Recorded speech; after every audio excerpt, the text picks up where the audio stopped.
안녕하세요. 사연 속으로의 진행자 성우 이조안입니다. 오늘 소개해드릴 이야기는 신혼여행 경비에 훔쳐 시모 여행 보내준 남편과 갈라선 주인공의 이야기입니다. 이 이야기에 대한 여러분의 응원과 의견을 마음 편히 댓글로 달아주시면 감사하겠습니다. 오늘의 이야기 시작하겠습니다. 인천공항 제2여객터미널 출국장의 공기는 언제나 사람을 들뜨게 만들죠. 캐리어 바퀴가 대리석 바닥을 구르는 소리마저 경쾌하게 들리는 그곳에서 저는 제 인생의 새로운 막이 화려하게 오를 거라고 믿어 의심치 않았어요. 장장 1년 동안 밤을 새워가며 준비한 14일간의 서유럽 신혼여행이었으니까요.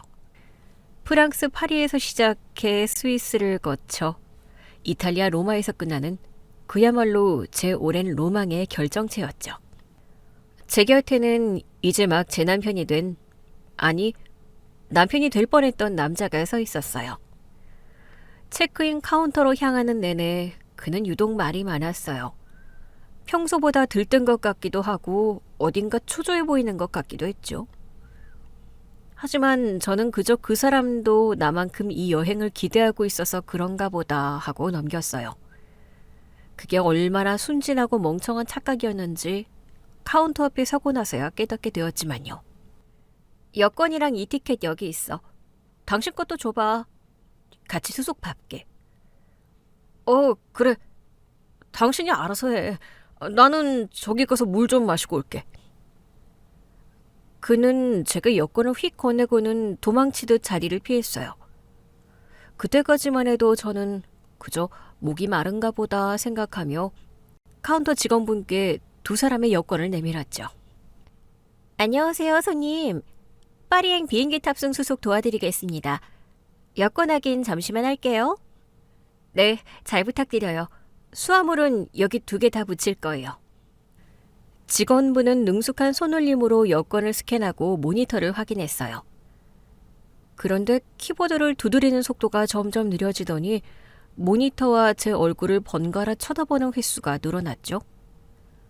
직원분의 미간에 살짝 주름이 잡히는 걸 보는 순간 아주 작고 싸늘한 직감이 등줄기를 타고 흘렀어요. 손님, 죄송하지만 예약 내역이 확인되지 않는데요. 혹시 날짜를 잘못 알고 오신 건 아니실까요? 네? 그럴 리가요. 오늘 출발하는 파리행 비행기 맞아요. 여기 제 스마트폰에 있는 이 티켓 바우처도 한번 확인해 주시겠어요? 분명 예약 확정 상태인데요. 저는 당황하지 않고 침착하게 스마트폰 화면을 열어 예약 내역을 보여드렸어요.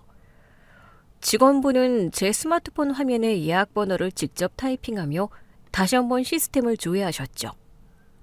하지만 돌아온 대답은 제 상식을 완전히 벗어난 것이었어요. 손님, 이 예약 번호로 조회해보니 어제 날짜로 항공권과 현지 호텔 예약이 모두 취소 처리된 것으로 나옵니다. 환불 절차까지 이미 완료된 상태고요. 취소요? 환불이요? 제가 취소한 적이 없는데요. 저희 오늘 신혼여행 떠난 길이에요. 뭔가 전산 오류가 있는 게 아닐까요? 다시 한번 꼼꼼히 확인해 주세요. 전산 오류가 아닙니다, 손님. 예약자 본인 인증을 거쳐 정상적으로 취소 요청이 접수되었고 결제하셨던 카드로 환불 대금까지 입금 처리된 명확한 기록이 남아 있습니다. 저희 측에서는 더 이상 도와드릴 수 있는 부분이 없어요. 그 순간 망치로 뒤통수를 3개 얻어맞은 것 같았어요. 제 명의의 아이디로 예약하긴 했지만 결제는 우리 두 사람이 함께 모은 공동자금 통장과 연결된 그 사람의 신용카드로 했었거든요. 취소와 환불 권한을 가진 사람은 이 세상에 딱 한 명뿐이었죠. 그때 저 멀리서 생수병을 들고 여유롭게 걸어오는 그 사람의 모습이 보였어요. 상황 파악은 1초도 걸리지 않았죠. 저는 끓어오르는 분노를 차갑게 식히며 그 사람을 향해 또박또박 걸어갔어요. 카운터 앞에서 소리를 지르거나 눈물을 보일 생각은 추호도 없었어요. 그건 지는 거니까요. 당신, 지금 이게 어떻게 된 상황인지 설명해. 비행기표랑 호텔 다 취소됐다는데 당신이 한 짓이야? 제 물음에 그는 올 것이 왔다는 듯 아주 뻔뻔하고도 당당한 미소를 지어 보였어요. 미안함이나 당혹감은 단 1%도 찾아볼 수 없는 완벽하게 기산된 표정이었죠. 확인했어. 놀랐지? 사실 신혼여행 경비 환불받아서 엄마 크루즈 여행 보내드렸다. 우리는 제주도 가자. 뭐? 우리 엄마 평생 고생만 하셨잖아. 제대로 된 해외여행 한번 못 가보시고 아들 둘 키우느라 헌신하셨는데 마침 지중해 크루즈 좋은 상품이 나왔더라고. 그래서 얼른 예약해드렸지. 그는 마치 자신이 세상에서 가장 훌륭한 효자라도 된 양 자랑스럽게 떠벌렸어요. 그 입에서 나오는 단어 하나하나가 너무나 기가 막혀서 저는 오히려 차분해지는 기분을 느꼈죠. 그러니까 내 동의도 없이 우리가 1년 동안 같이 모은 돈으로 예약한 신혼여행을 당신 멋대로 취소하고 그 돈으로 당신 어머니 크루즈 여행을 보내드렸다는 거지? 지금 내 앞에서 그걸 자랑이라고 하는 거야? 야, 말은 똑바로 해라. 내 카드로 결제한 거잖아. 그리고 우리가 돈이 아예 없는 것도 아니고 제주도 가서 재미있게 놀다 오면 되잖아. 제주도도 요즘 풀빌라 얼마나 잘 되어 있는데 엄마 효도 좀 한 거 가지고 되게 정색하네. 네 카드로 결제했지만 그 통장에 들어있는 돈의 절반은 내 돈이야. 그리고 이건 돈 문제 이전의 신뢰의 문제야. 나와 평생을 함께하겠다고 약속한 사람이 우리의 가장 중요한 첫 출발을 나 몰래 박살내버렸어. 당신 어머니 소원 풀어드리는 걸 왜 내 시간과 내 기대를 짓밟아가면서 해? 당신 진짜 너무하는 거 아니야? 이제 우리 식구 될 텐데 며느리로서 그 정도 양보도 못해? 시어머니 호강시켜드리는 게 그렇게 배가 아파? 당신 이렇게 이기적인 여자인 줄 몰랐다. 그의 입에서 이기적이라는 단어가 나오는 순간 제 머릿속에 엉켜있던 실타래가 탁 풀리는 기분이었어요. 아, 이 인간은 평생 고쳤을 수 없는 종류의 사람이구나. 결혼 전 가끔 느꼈던 그 쎄한 기분들. 어머니와 얽힌 일이라면 이성적인 판단을 상실하던 그 모습들이 주마등처럼 스쳐 지나갔죠. 여기서 더 길게 섞을 말은 없었어요. 내가 이기적이라고? 그래, 나 아주 이기적인 사람이야. 그래서 당신 같은 효자 아들 뒷바라지하면서 내 인생 희생할 생각 초도 없어. 저는 뒤도 돌아보지 않고 바닥에 놓여있던 제 몫의 캐리어 손잡이를 꽉 잡았어요. 당신 지금 뭐 하는 거야? 어디가?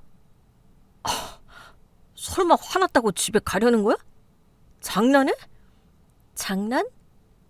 당신 눈엔 내 인생이 장난으로 보여? 네가 모시고 가.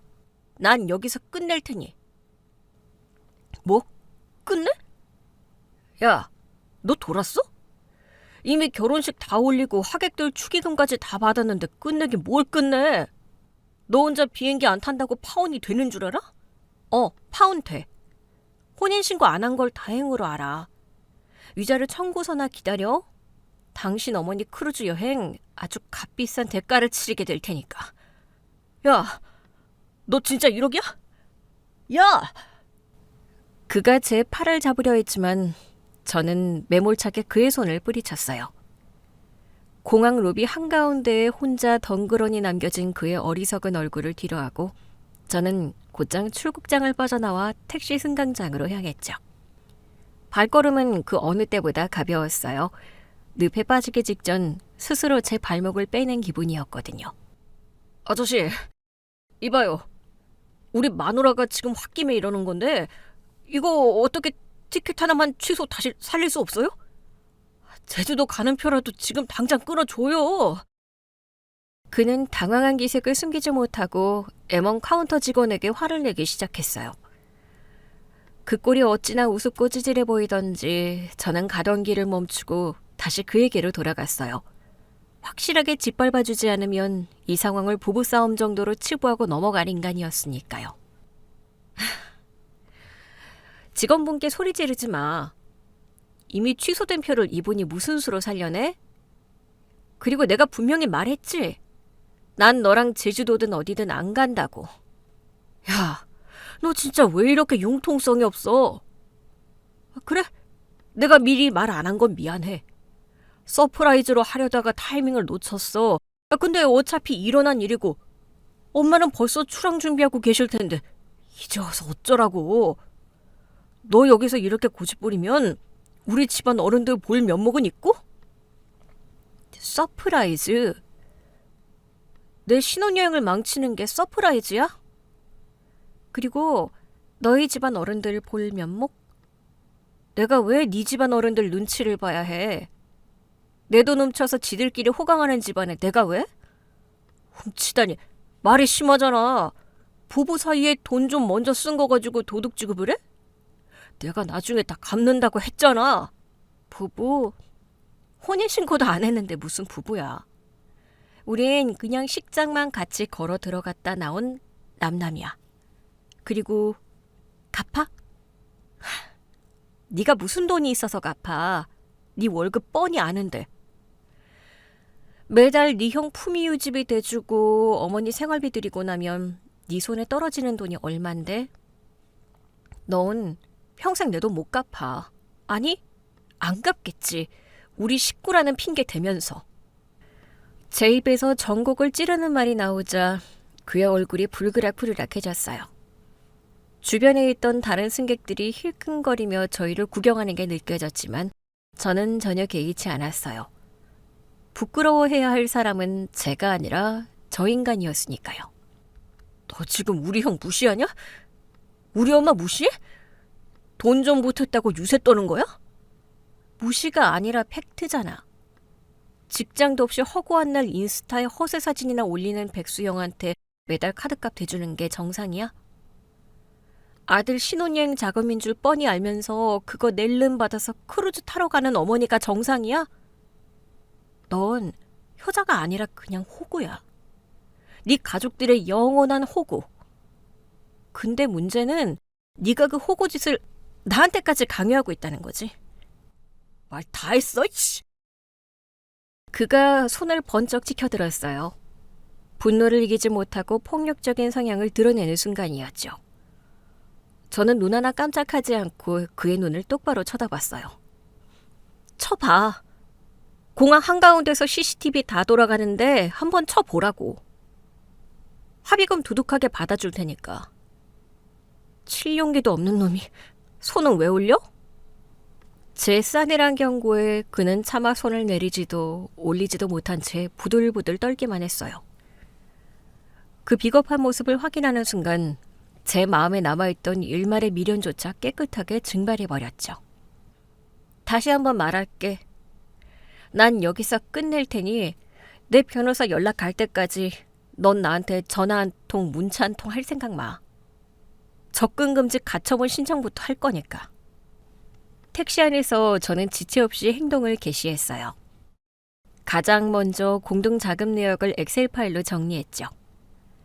제가 입금한 금액, 그 인간이 입금한 금액, 그리고 오늘 환불되어 그 인간 통장으로 고스란히 들어간 신혼여행 경비까지.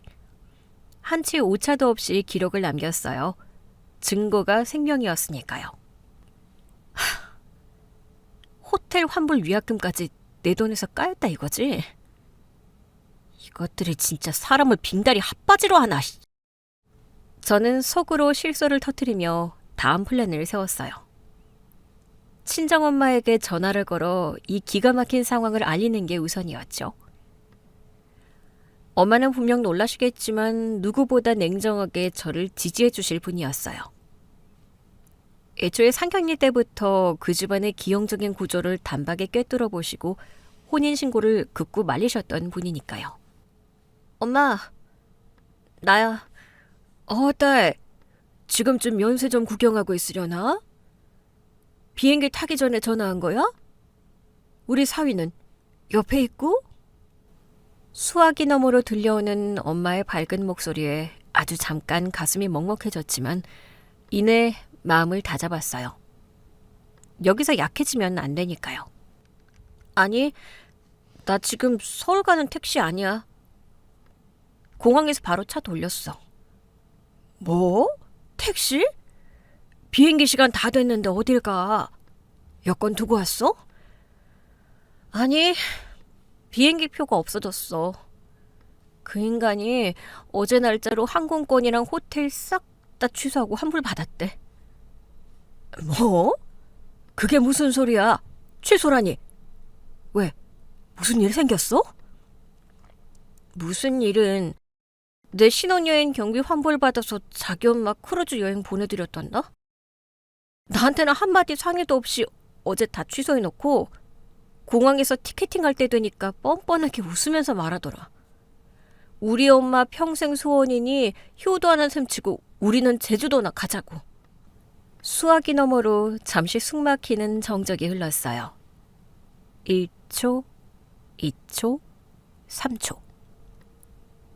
그리고 이어진 엄마의 첫마디는 제가 예상했던 것보다 훨씬 차분하고 날카로웠어요.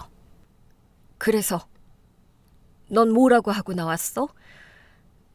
뭐라고 하긴 난 여기서 끝낼 테니까 위자료 청구서나 기다리라고 하고 혼자 캐리어 끌고 나왔지. 나 잘했지? 잘했다. 내 딸 맞네. 법대로 깔끔하게 털어버려. 응.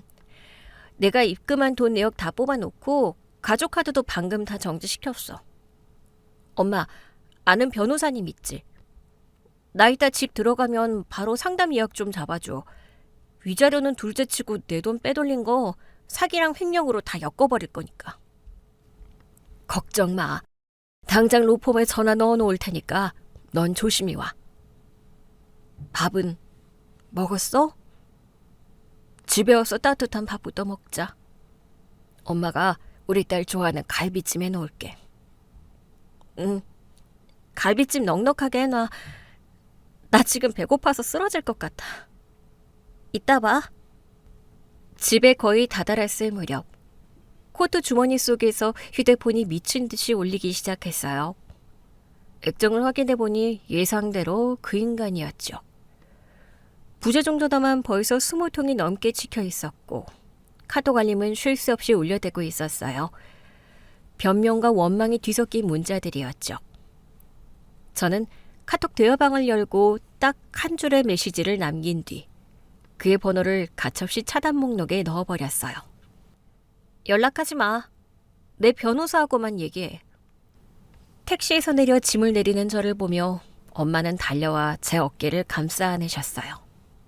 아이고, 내 새끼. 얼마나 놀랐어.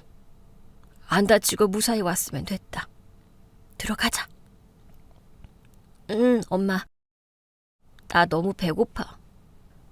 따뜻한 갈비찜 한 점을 밥 위에 올려 입에 넣는 순간 묘하게도 마음 한구석에 뭉쳐있던 체증이 싹 내려가는 기분이었어요.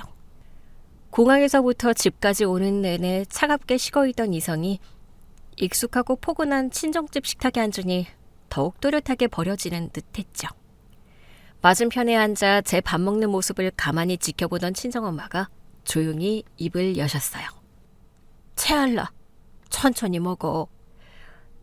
내가 그 집구석 처음 상견례 자리에서부터 알아봤어. 사람 거칠에만 번지르르 하고 속은 텅 빈 남의 피 빨아먹고 사는 부류라는 거.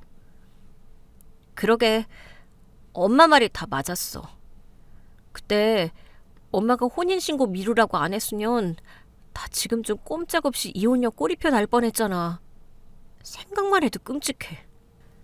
엄마의 말을 들으니 반년 전 숨막히던 상견례 날의 기억이 선명하게 떠올랐어요. 강남의 꽤 고급스러운 한정식집이었죠. 시어머니는 머리부터 발끝까지 명품으로 휘감고 나오셨지만 묘하게 여유가 없어 보였어요.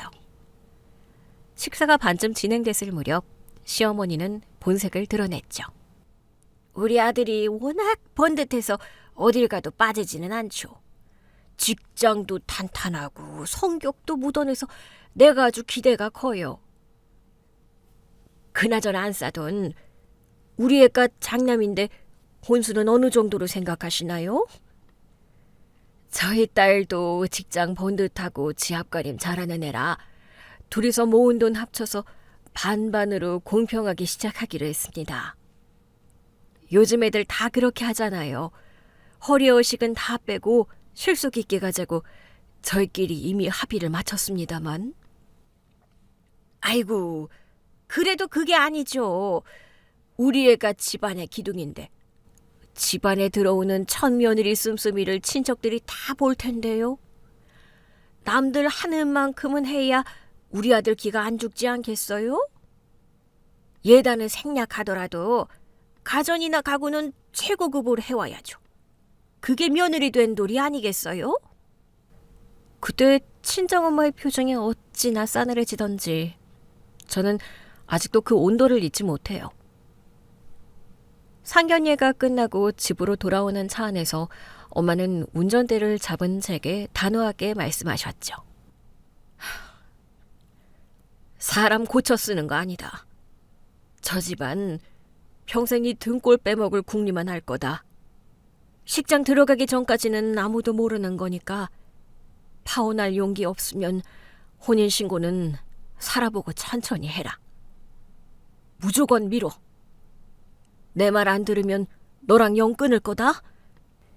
엄마의 그 날카로운 통찰력이 제 인생을 구한 셈이었죠.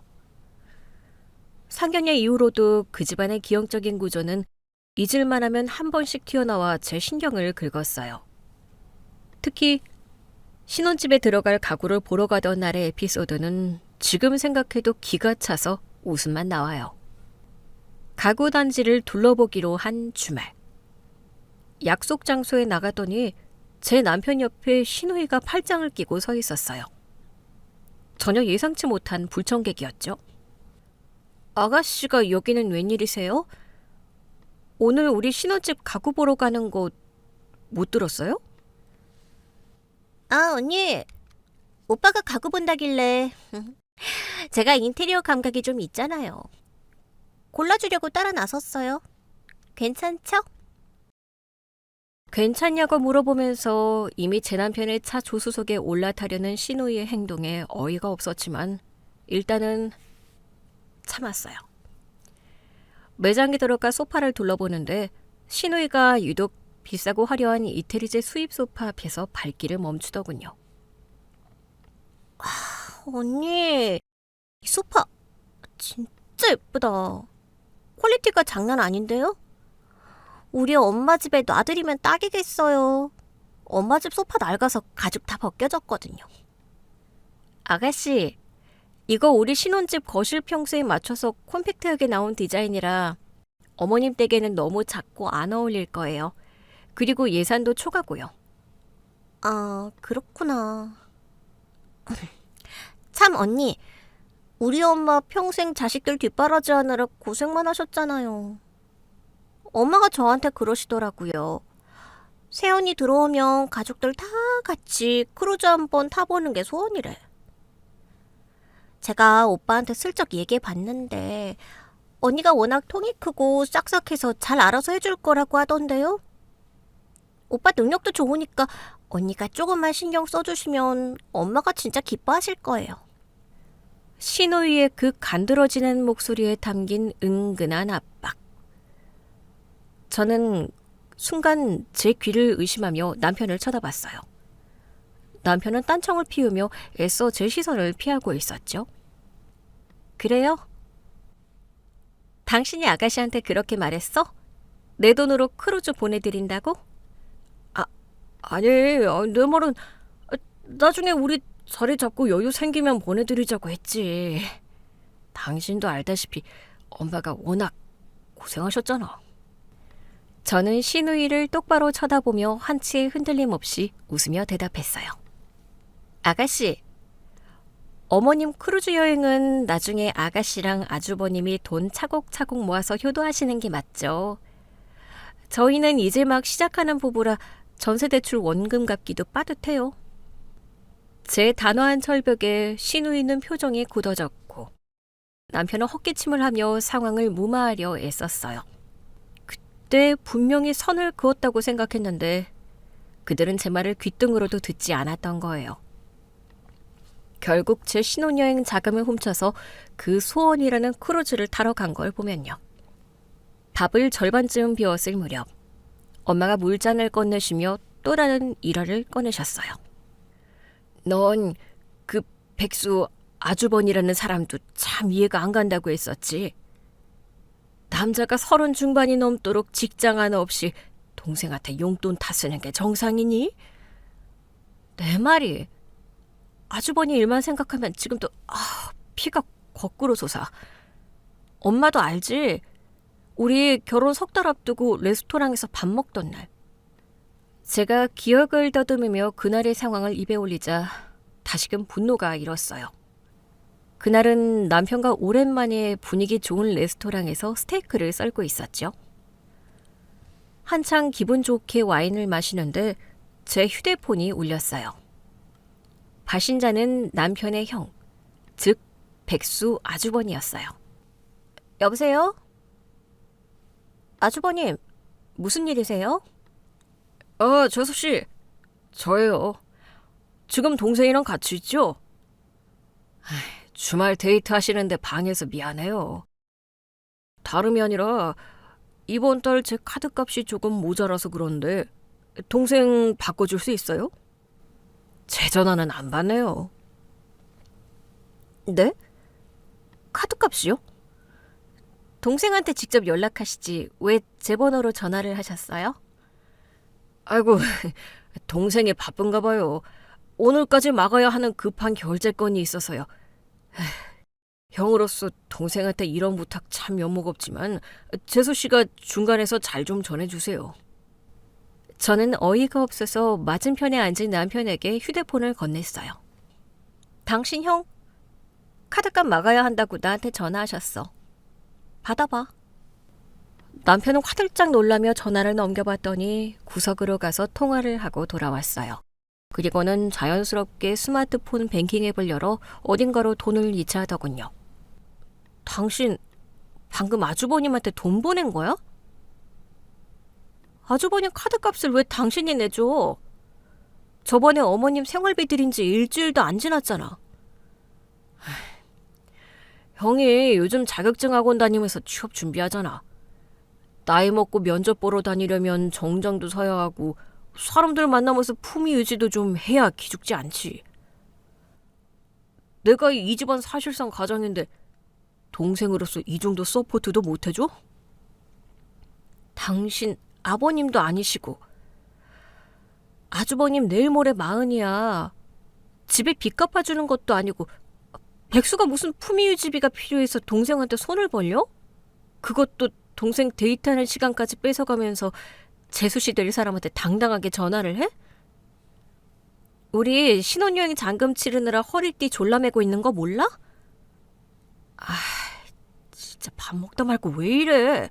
사람 쪼잔하게. 형 취업해서 자리 잡으면 나한테 다 2배로 갚을 돈이야. 내 월급 내가 내 가족한테 쓰겠다는데 당신이 왜 이래라 저래라야? 피를 나눈 형제끼리 돕고 사는 게 당연한 거 아니야? 그날 저는 나이프를 소리나게 내려놓고 그를 매섭게 쏘아붙였어요. 피를 나눈 형제? 네 돈 내 돈이 어딨어? 방금 아주버님한테 보낸 돈 우리 같이 모으는 공동 데이트 통장에서 빼간 거잖아. 내가 입금한 내 돈이 반인데 네 맘대로 네 형 카드값을 왜 막아? 당장 내일까지 그 돈 다시 채워놔. 안 그러면 나 이 결혼 심각하게 다시 생각해 볼 거니까. 당신은 가장이 아니라 그냥 당신 가족들의 영원한 물주이자 호구일 뿐이야. 나까지 그 호구 구렁텅이에 끌고 들어갈 생각하지 마. 제가 전곡을 찌르며 강하게 나가자 남편은 억울하다는 듯 씩씩거리면서도 결국 다음날 통장에 돈을 다시 채워 넣었어요. 그때 저는 그저 그 인간이 가장병에 걸린 효자 코스프레를 하는 거라 여겼고 제가 강하게 통제하면 고쳐질 거라고 자만했었죠. 하지만 그건 빙산의 일각일 뿐이었어요. 그 집안 사람들은 남편을 숙주로 삼아 기생하는 구조가 너무나 당연했고 남편 역시 그 비정상적인 책임감에 도취되어 자신과 저의 미래를 갈아넣고 있었던 거예요. 진짜 소름 돋는 건 그때 아주버니 태도야. 미안해하는 척하면서도 내 번호로 전화해서 당신 동생 압박하는 그 능구렁이 같은 수법. 시어머니, 시누이, 아주버니까지 아주 환상의 복식조야.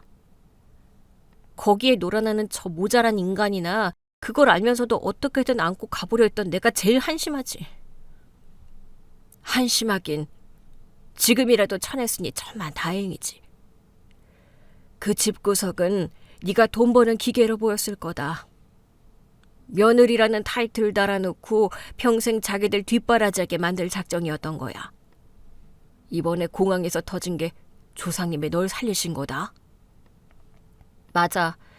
만약에 내가 그냥 속아넣어 먹어서 제주도라도 따라갔으면, 아니면 혼인신고라도 덜컥 해버렸으면 어쩔 뻔했어?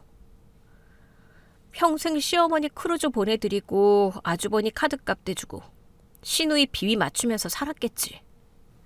저는 식사를 마치고 찬물을 한 컵 들이켰어요. 과거의 에피소드들을 하나하나 복귀할수록 제가 얼마나 위험한 함정에 빠질 뻔했는지 뼈저리게 느껴졌죠. 남편이 뻔뻔하게 내뱉었던 우리 엄마 평생 소원. 효도하는 셈 치자는 그 얄팍한 변명 뒤에는 며느리의 희생을 너무나 당연하게 여기는 시댁 식구 전체의 탐욕이 도사리고 있었던 거예요. 이제 남은 건 명확했어요. 그들이 내 신혼여행을 짓밟고 훔쳐간 그 달콤한 휴식의 대가를 아주 철저하고 잔인하게 치르게 하는 것. 저는 방으로 들어가 서랍 깊숙한 곳에 보관해 두었던 결혼 관련 모든 영수증과 계약서, 통장 내역서가 담긴 클리어 파일을 꺼냈어요. 내일 아침, 변호사 사무실 문이 열리자마자 이 모든 증거들을 테이블 위에 쏟아낼 생각이었죠. 이 싸움은 단순히 깨진 사랑에 대한 복수가 아니었어요. 제 인생을 지켜내기 위한 아주 합리적이고 철저한 응징의 시작이었죠. 다음 날 아침 일찍, 저는 엄마와 함께 서초동에 있는 대형 로펌으로 향했어요. 밤새 한숨도 자지 못했지만 피곤하지는 않았죠. 오히려 머릿속은 얼음장처럼 차갑고 맑아져 있었어요. 변호사 사무실의 무거운 마호가니 테이블 위에 제가 새벽 내내 엑셀로 정리한 자금 내역서와 결제 영수증, 그리고 공항에서 녹음해둔 그 인간과의 대화 파일이 담긴 USB를 올려두었죠. 변호사님, 여기 제가 정리한 서류들입니다. 결제는 그 사람 명의 카드로 했지만 그 통장으로 흘러들어간 돈의 절반은 제 통장에서 이체된 제 몫의 자금이에요. 네, 서류 아주 꼼꼼하게 잘 챙겨오셨네요. 그런데 제가 오전에 해당 여행사 측에 연락해서 취소 경위를 확인해보니 단순한 예약 취소가 아니었습니다. 과정이 아주 악질적이에요. 악질적이라니요? 무슨 꿍꿍이를 더 부렸답니까? 보통 여행사에서 카드로 결제한 상품을 취소하면 부분 취소든 전체 취소든 결제했던 그 카드로 마이너스 승인이 나는 게 원칙입니다. 그런데 남편분이 아내분의 아이디로 여행사 홈페이지에 무단으로 접속하셨더군요. 제 아이디로요? 제 비밀번호를 그 인간이 어떻게 알고 접속을 한 거죠? 신혼집에 미리 들여놓은 데스크톱 컴퓨터가 있으시죠? 거기에 아내분 아이디가 자동 로그인으로 설정되어 있었던 모양입니다. 남편분은 그 컴퓨터로 접속해서 예약 취소 버튼을 누른 뒤 여행사 고객센터에 직접 전화를 걸었습니다. 전화를 걸어서 뭐라고 했는데요? 아내분이 갑작스러운 사고로 병원에 입원해서 본인이 대신 전화를 걸었다고 거짓말을 했습니다. 그리고 신용카드 결제 취소가 아니라 현금 환불로 돌려달라고 강력하게 요구했더군요.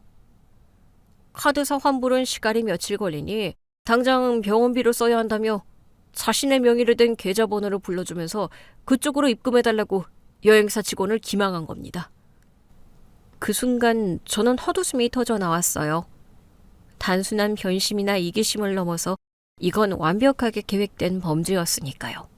세상에, 멀쩡하게 살아있는 내 딸을 병원에 입원한 환자로 만들어서 돈을 빼돌려? 이건 명백한 사기 아닙니까? 맞습니다. 여행사 직원을 속여 재산상의 이익을 취했으니 사기죄가 성립할 가능성이 높고 공동재산을 임의로 빼돌렸으니 횡령의 소지도 충분합니다. 단순히 파혼에 따른 위자료 청구로 끝날 문제가 아니에요. 변호사님, 그럼 그 인간 계좌로 들어간 환불금이 정확히 얼마죠? 위약금을 제외하고 정확히 3,200만 원이 입금되었습니다.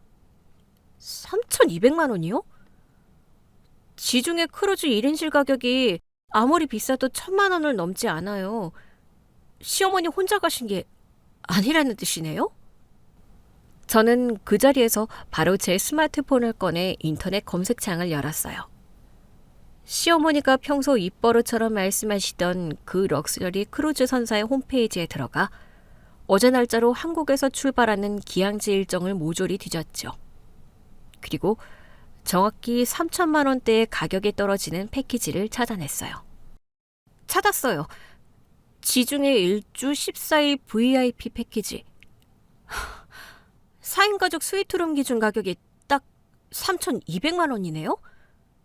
4인 가족? 그럼 시어머니 혼자 간 게 아니라 그 집안 식구들이 다 같이 갔다는 소리야? 저는 떨리는 손으로 인스타그램 앱을 열었어요. 그리고 평소에도 꼴 보기 싫어서 숨김 처리해두었던 백수 아주버니의 계정을 검색해서 들어갔죠. 아주버니의 계정은 보란듯이 전체 공개로 열려 있었어요. 가장 최근에 올라온 게시물은 불과 3시간 전에 업로드된 사진들이었죠. 새파란 지중해 바다가 한눈에 내려다 보이는 크루즈의 발코니에서 아주버니가 고급 샴페인 잔을 들고 허세를 부리며 찍은 셀카였어요. 그리고 그 옆으로 넘긴 사진에는 챙에 넓은 모자를 쓰고 활짝 웃고 있는 시어머니. 선베드에 누워있는 시누이와 시누이 남편의 모습까지 아주 선명하게 담겨 있었죠. 가족 총출동. 제 예상이 완벽하게 맞아떨어지는 순간이었어요. 엄마, 이것 좀 봐. 내 신혼여행 돈으로 시어머니, 아주버니, 시누이의 시매부까지 아주 단체로 호강을 하러 가셨네? 기가 막혀서 말도 안 나온다. 남의 눈에 피눈물 내놓고 지들은 바다 위에서 샴페인을 마셔? 저는 분노로 입술을 꽉 깨물며 아주버니가 사진 밑에 적어놓은 해시태그와 글귀를 읽어 내려갔어요. 그런데 그 글을 읽는 순간 온몸의 피가 차갑게 식는 것 같았죠. 지중해의 바람을 맞으며 마시는 돈 페리뇽. 이 여유로움이야말로 진정한 럭셔리. 파리 샹젤리제 거리의 카페에서 에스프레소를 마시는 기분으로 스위스 융프라우의 만년설을 상상하며 이 밤을 즐긴다. 가족과 함께하는 완벽한 14일의 휴가. 협찬해주신 내 동생 최고. 파리 샹젤리제 거리? 스위스 융프라우? 이건 우연이 아니었어요. 제가 1년 동안 밤을 새워가며 짜놓았던 유럽 신혼여행 일정표. 첫날 파리의 카페, 셋째 날 스위스의 융프라우. 그 인간이 제 일정표를 복사해서 아주버니에게 넘겼고 아주버니는 남의 신혼여행 일정을 그대로 베껴서 자신의 SNS 허세용 멘트로 써먹고 있었던 거예요. 이 인간들 진짜 사람을 어디까지 우습게 보는 거야? 내 일정표까지 훔쳐서 조롱을 해? 저는 아주버니의 인스타그램 피드를 미친 듯이 아래로 내렸어요. 그러다 바로 전날 밤 그들이 크루즈에 성선하기 직전에 공항 라운지에서 찍어 올린 짧은 브이로그 영상을 발견했죠. 저는 변호사님과 엄마가 들을 수 있도록 스마트폰의 볼륨을 최대로 키우고 재생 버튼을 눌렀어요. 화면 속에서는 고급스러운 라운지 소파에 둘러앉은 시댁 식구들의 얼굴이 적나라하게 보였고 그들의 대화 소리가 또렷하게 흘러나왔어요. 엄마, 진짜 좋지? 오빠가 우리 가족 다 같이 가라고 이 비싼 걸 결제해줬잖아. 세훈이가 서운해하지는 않을까 몰라. 서운하긴 뭐가 서운해. 어차피 며칠 있으면 시골리고 한 이불 덮고 살 우리 식구 되랜데. 가족끼리 좋은 거 있으면 양보도 하고 그러는 거지. 며느리가 통 크게 우리 가족 위해서 신혼여행 한번 양보한 셈 치자꾸나. 그럼요, 어머니. 재수 씨가 워낙 성격이 쿨하시잖아요. 우리 동생이 며느리 하나는 기가 막히게 잘 골랐다니까요. 재수 씨 덕분에 제가 이 나이에 럭셔리 크루즈를 다 타보네요. 처남이 진짜 능력자입니다. 장모님, 이번 여행은 제가 꽉 모시겠습니다. 영상 속 식구들은 하나같이 입에 귀에 걸려 있었어요. 시어머니는 이 돈이 며느리의 신혼여행 자금을 몰래 빼돌린 것이라는 걸, 심지어 제가 아직 파혼을 선언하기 전이라는 사실까지 정확히 알고 있었어요. 알면서도 묵인한 거죠. 아니, 묵인을 넘어 며느리의 당연한 희생으로 포장하며 당당하게 비행기에 올랐던 거예요.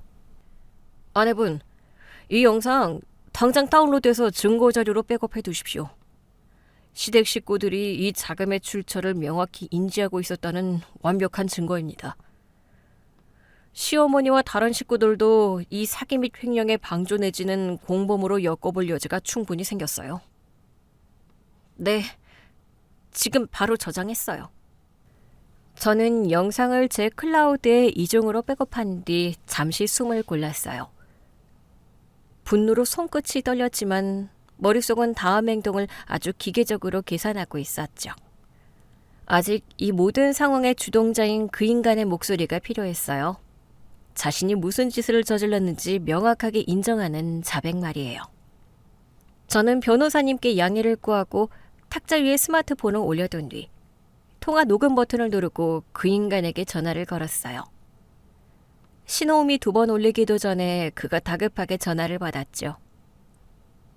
어제 하루 종일 수십 통의 전화를 무시당하더니 아주 안달이 나 있었던 모양이에요. 스피커폰 너머로 그의 목소리가 회의실 안을 채웠어요. 당신 드디어 전화 받았네. 도대체 어딜 간 거야? 내가 어제 하루 종일 당신 집 앞으로 찾아갔는데 장모님이 문도 안 열어주시고. 당신 진짜 이렇게 고집 부릴 거야? 고집?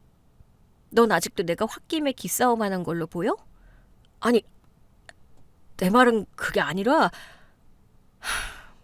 일단 만나서 대화를 하자. 어제는 내가 공항에서 당황해서 말이 좀 헛나왔어. 미안해. 내가 무조건 다 잘못했으니까 일단 얼굴 좀 보자. 얼굴 볼 일 없어. 너랑 나 사이에 남은 대화는 법정에서나 할 거니까. 그 전에 한 가지만 묻자. 3,200만 원. 무슨 3,200만 원? 내 아이디로 몰래 여행사 로그인해서 나 병원에 입원했다고 거짓말하고 네 계좌로 쏙 빼돌린 내 신혼여행 환불금 3,200만 원. 수화기 너머로 순간 훅 하는 거친 숨소리가 들려왔어요. 그가 꿀먹은 벙어리처럼 입을 다물자 저는 더욱 날카롭게 몰아붙였죠. 꿀 먹었니? 대답 안 해? 왜? 내가 영원히 모를 줄 알았어? 아니면 가족들 다 크루즈 태워보내고 너 혼자 제주도 가서 나랑 화해하면 이 3,200만 원이 조용히 묻힐 줄 알았니? 당신 그거 어떻게 알았어? 아니, 내가 도둑질을 한 게 아니잖아. 어차피 우리 같이 모은 돈이고 내가 관리하던 통장인데 내가 내 가족한테 좀 쓴 게 그렇게 죽을 죄야? 나중에 내 월급 받아서 다시 채워 넣는다고 했잖아. 같이 모은 돈인데 왜 내 아이디를 도용해서 거짓말까지 해가며 네 명의로 현금 환불을 받아. 그게 사기고 횡령이야. 범죄라고 이 멍청아. 범죄라니. 부부 사이에 무슨 사기고 횡령이야. 너 자꾸 말 함부로 할래? 부부? 우리가 왜 부부야? 혼인신고서에 도장도 안 찍었는데. 그리고 시어머니, 아주버니, 아가씨네 부부까지 아주 온 가족이 총출동해서 내 일정표까지 베껴가며 인스타에 사진 올리고 있던데 그 식구들은 이 돈이 내 신혼여행 박살내고 훔쳐온 돈이라는 거 다 알고 있더라? 그건 엄마가 너무 가고 싶어 하시니까 내가 무리해서? 네 돈으로 무리를 해야지 왜 내 돈으로 생색을 내? 어차피 들어올 며느리니까 양보한 셈 치자고? 내가 언제 양보를 했어? 당신 어머니는 남의 돈 훔쳐서 여행 가는 걸 아주 당당하게 여기시던데 그 나이 먹고 부끄러운 줄도 모르시나 봐? 야, 너 우리 엄마한테 말버릇이 그게 뭐야? 우리 엄마가 훔치라고 시켰어? 내가 다 알아서 한 건데 왜 우리 엄마를 욕해? 알아서 한 이 죄가 제일 크고 그걸 알고도 받아먹은 네 식구들도 똑같은 공범이야. 백수 아주버니는 내 일정표까지 훔쳐서 파리가 어쩌고 스위스가 어쩌고 떠들고 자빠졌던데 아주 형제가 쌍으로 구제불능이더라? 너 지금 우리 집안 핏줄 무시하는 거야? 내가 당장 돈 구해줘 주면 될 거 아니야. 까짓 거 내가 대출 받아서 주면 되잖아. 대출? 전세금 대출도 턱끝까지 차 있는 주제에 무슨 대출. 넌 그냥 내 변호사가 보내는 소장이나 잘 받아. 네가 훔쳐간 3,200만 원은 당연히 토해내야 하고 내 인생 가장 중요한 날을 망친 정신적 피해 보상, 파혼에 따른 위자료까지 싹 다 청구할 테니까. 당신 진짜 왜 이래? 우리가 그동안 만난 정이 있는데 이렇게 매정하게 끝내야겠어? 나 진짜 당신 사랑해서 결혼한 거란 말이야. 사랑? 네가 사랑한 건 내 통장과 네 식구들 호강시켜줄 멍청한 호구 며느리였겠지. 네 가짜는 현올림에 속아 넘어갈 여자는 이제 여기 없어. 남은 할 말 있으면 내 변호사 통해서 해. 저는 그의 구질구질한 목소리가 더 이어지기 전에 통화 종료 버튼을 가차없이 눌러버렸어요. 사무실 안에는 잠시 무거운 정적이 흘렀죠. 변호사님은 만족스러운 미소를 지으며 녹음 파일을 갈무리하셨어요. 아주 훌륭합니다. 상대방이 몰래 로그인해서 환불금을 자신의 계좌로 빼돌린 사실, 그리고 그것을 가족들을 위해 사용했다는 사실을 모두 스스로 인정했네요.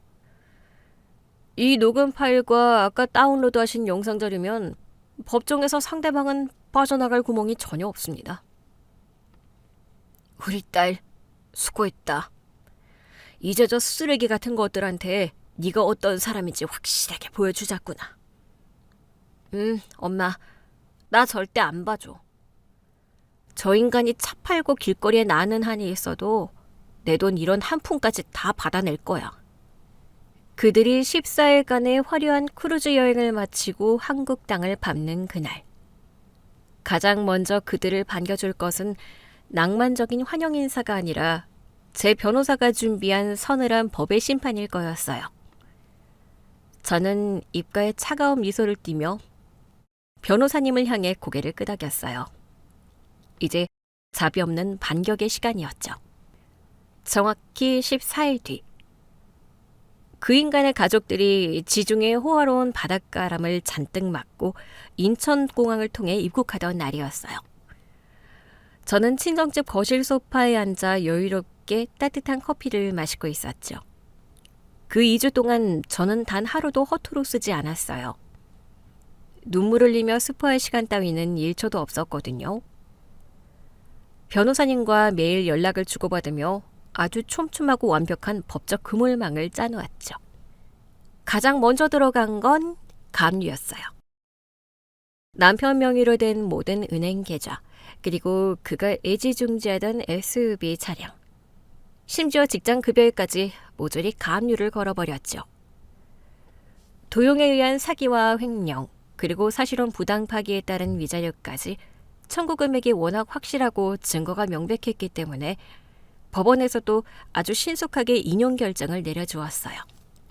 그 인간이 제게 다급하게 연락을 시도한 건 그 가압류가 실행된 직후였어요. 평소처럼 편의점에서 담배와 캔커피를 사려다 카드가 정지되었다는 사실을 알게 된 모양이더라고요. 물론 저는 그 번호를 진작에 차단해 두었기 때문에 변호사님을 통해서만 상황을 전해드릴 수 있었죠. 변호사님 말씀으로는 그 인간이 사무실로 찾아와 길길이 날뛰다가 형사 고소장 접수증을 눈앞에서 확인하고는 다리에 힘이 풀려 주저앉았다고 하더군요. 그리고 마침내 온 가족이 시어머니의 집으로 모인 그날 저녁. 시댁은 그야말로 초상집이 따로 없었을 거예요. 캐리어를 채 풀기도 전에 거실 테이블 위에 수북하게 쌓인 법원 등기 우편물들을 마주했을 테니까요.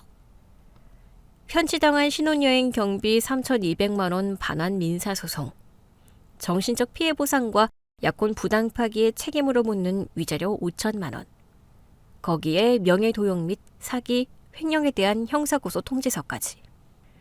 그들이 바다 위에서 마시던 달콤한 샴페인은 아주 값비싼 청구서가 되어 돌아와 있었죠. 다음 날 아침, 모르는 번호로 제 휴대폰이 울렸어요. 평소 같으면 안 받았겠지만 직감적으로 누군지 알 수 있었죠. 통화 녹음 버튼을 켜고 전화를 받자 예상대로 백수 아주버니의 목소리가 들려왔어요.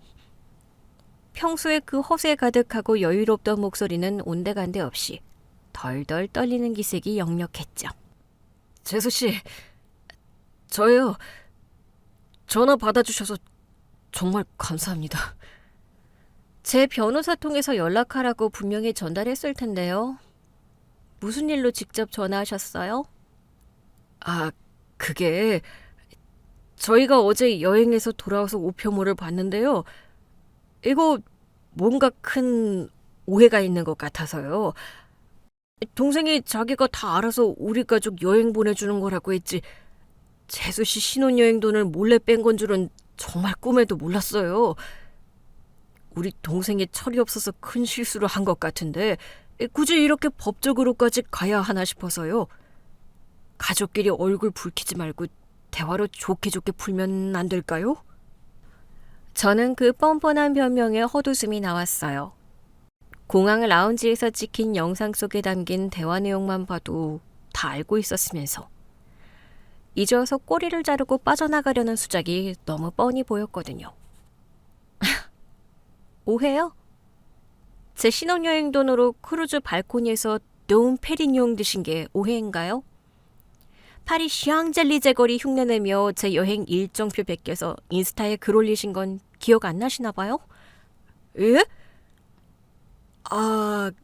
그건 그냥 기분 좀 내보려고 적은 거지. 절대 재수 씨를 기만하려고 한 건 아니에요. 아주버니, 경찰서에서 참고인 조사 부르면 그때 가서 기분이 어쨌는지 상세하게 진술하세요. 형사 고소장에는 아주버니와 어머님, 아가씨 부부까지 그 돈의 출처를 알고도 방조하고 혜택을 누린 정황까지 싹 다 묶어서 제출했으니까요. 대화로 풀고 싶으시면 법정에서 판사님 모셔놓고 푸시면 됩니다. 제가 전화를 끊으려 하자 이번에는 옆에서 듣고 있던 신우이가 전화를 빼앗아 들었어요. 언니, 저예요. 언니 진짜 왜 이래요? 엄마 지금 충격받아서 몸져 누우셨어요. 아무리 오빠가 괘씸해도 그렇지 어떻게 가족한테 사기니 횡령이니 경찰에 고소를 해요? 돈은 우리 남편이 마이너스 통장 떨어져라도 천천히 갚을 테니까 제발 가압류부터 풀고 고소 취하해줘요. 네? 아가씨, 천천히 갚는 건 은행 가서 대출이자 내면서 하시고요. 제 돈 3,200만 원은 단 1원도 빠짐없이 일시불로 제 계좌에 꽂으세요. 그리고 어머님 쓰러지신 거 저한테 보고하실 필요 없어요. 저랑 아무 상관없는 남이니까. 그리고 위자료 5천만 원도 따로 준비하셔야 할 거예요. 그것도 안 주시면 어머님 사시는 그 집 경매로 넘겨버릴 거니까. 언니, 진짜 너무 피도 눈물도 없는 거 아니에요? 피눈물은 내 통장 털어서 호강하고 온 그쪽들이 흘려야죠. 다시는 이 번호로 연락하지 마세요. 저는 매몰차게 전화를 끊고 그 번호 역시 영구 차단했어요. 속이 뻥 뚫리는 기분이었죠. 착하고 싹싹한 며느리 코스프레를 집어던지고 철저하게 계산적이고 냉정한 채권자의 위치에 서니 세상이 이렇게 편할 수가 없었어요. 그날 이후 시댁은 완전히 초토화가 되었어요.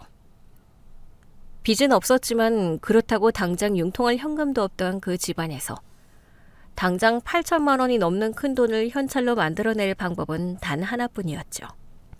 평생 고생해서 마련했다며 시어머니가 그렇게 유세 떨던 그 아파트를 파는 것.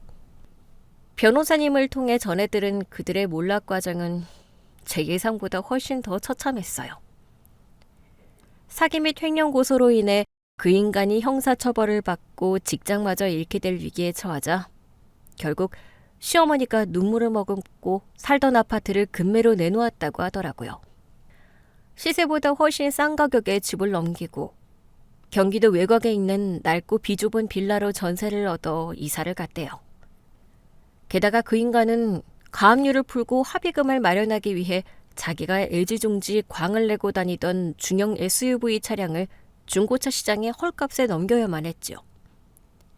매달 백수용의 품위 유지비를 대주며 가장 노릇을 하던 허세도 어머니를 크루즈에 태워보내며 부리던 효자 코스프레도 모두 박살이 났어요.